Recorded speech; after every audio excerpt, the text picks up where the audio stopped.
সেকালের স্বাধীন আরাকান রাজ্য আরাকান বর্তমানে যা রাখাইন নামে পরিচিত।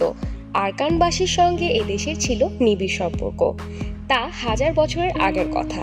1947 খ্রিস্টাব্দে উপমহাদেশ বিভাগের আগ পর্যন্ত আত্মীয়তা, ব্যবসা বাণিজ্য, যোগাযোগের মাধ্যমে নানাবিধ সম্পর্ক বিরাজমান ছিল।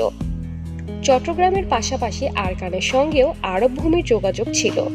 আরাকানি মুসলমানরা অষ্টম শতকের প্রবাসী আরব এবং স্থানীয় ধর্মান্তরিত মুসলিম পরবর্তীকালে মধ্য এশিয়ায় পারস্য, ভারতবর্ষ থেকে অনেকে ধর্মপ্রচার ও ব্যবসা বাণিজ্যের লক্ষ্যে আরাকানে বসতি স্থাপন করে।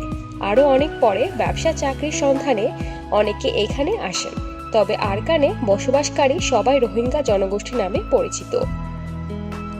ইতিহাস সাক্ষ্য দেয় 1430 থেকে 1784 খ্রিস্টাব্দ পর্যন্ত 22,000 বর্গ মাইল আয়তন বিশিষ্ট রোহিঙ্গা স্বাধীন রাষ্ট্র ছিল।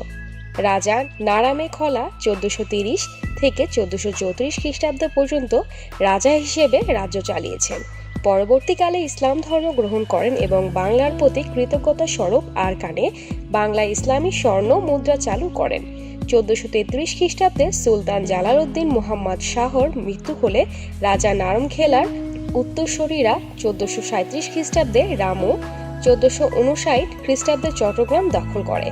1666 খ্রিস্টাব্দ পর্যন্ত চট্টগ্রাম আরাকানের দখলে ছিল, যদিও বা এর মধ্যে চট্টগ্রাম দখল নিয়ে আরাকান রাজা ও ত্রিপুরা রাজার মধ্যে যুদ্ধ বিগ্রহের ইতিহাস রয়েছে। বার্মিজ রাজা বোদোয়া আরাকান রাজ্য দখল করার পর বৌদ্ধদের আধিপত্য শুরু হয়। তবে আরাকানের ধর্মের দিক দিয়ে বৌদ্ধ হলেও ইসলাম ও ইসলামিক সংস্কৃতি দ্বারা প্রভাবিত ছিল। এতে তারা মুসলিম ও পদবীয় নাম ব্যবহার করতেন।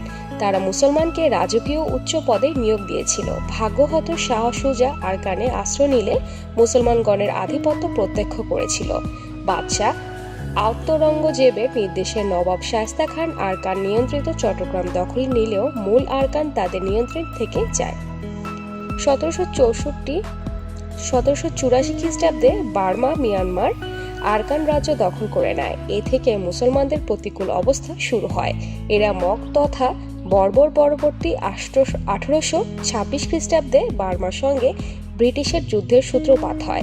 ব্রিটিশরা বার্মাকে ব্রিটিশ ভারতের অধিকারে নিয়ে আসে এবং এ বার্মা অঞ্চল ব্রিটিশ ভারতের একটি প্রদেশে পরিণত হয়। তখন আরাকানও এর অন্তর্ভুক্ত হয়ে যায়।